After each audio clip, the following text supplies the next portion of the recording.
along, signed by the President within the Defense Authorization Bill at the end of 2010. 11, yeah, just this past year.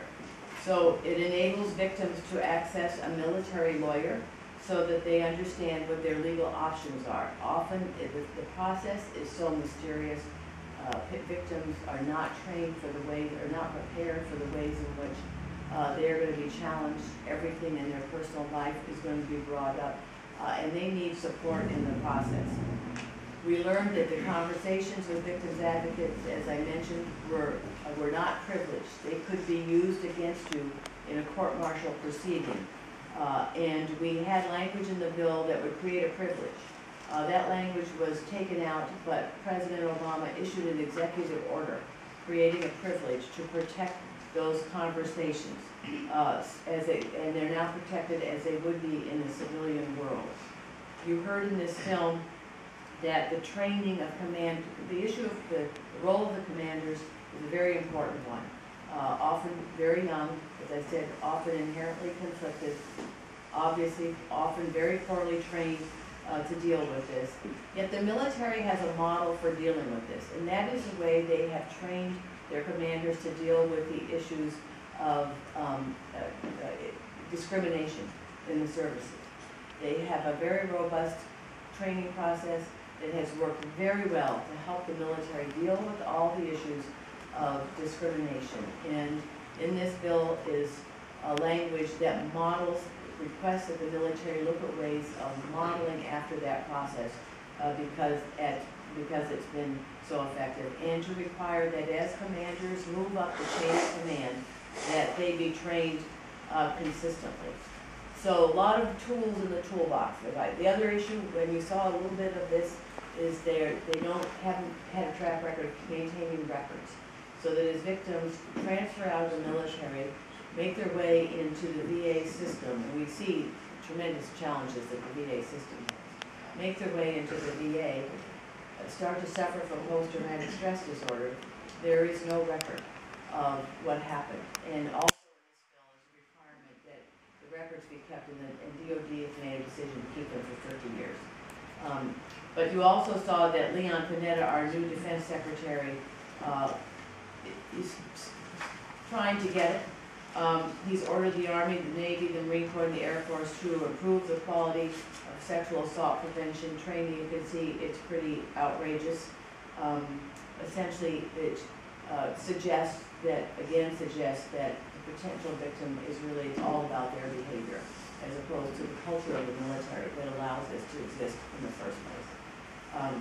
The Secretary will require that all sexual assault complaints be handled by more senior officers. They're moving it up the chain of command, so it's no longer in the hands of lieutenants, captains, or majors. It's moving to the colonel level at the outset.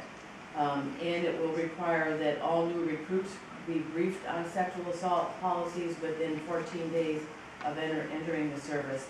And as I mentioned, the records are going to be kept. And they're also putting together Special Investigative Units. Russell Strand, who is in this movie, has done a lot of cutting-edge work to look at the ways in which these kinds of cases are handled, and is beginning to become a model even in the civilian world. He's really revisiting the ways in which victims are traumatized by the assault in the first place, the ways in which their memory protects them, so that as a result, as questions are asked, sometimes you don't remember everything, it's only over the course of time, but that changing story can often be used against you, and now the military is beginning to recognize through all their research that this is really the way in which victims of these crimes remember, and that it's not something that suggests that they're being untruthful, it's just that this is the way in which they do recall these horrific,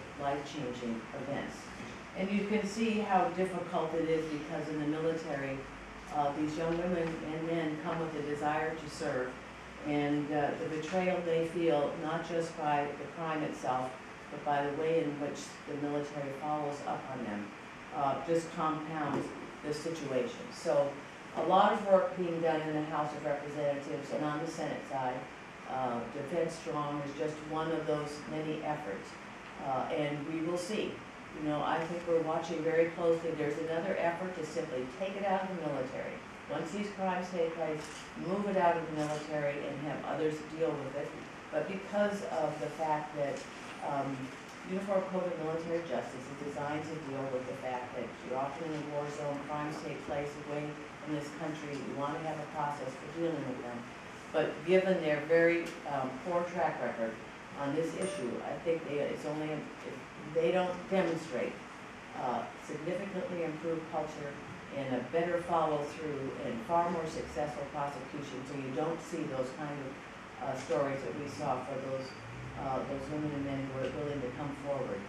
You will see that movement, I think, have real legs. But for now, Defense Strong and other efforts have just been put in place for giving them a little opportunity.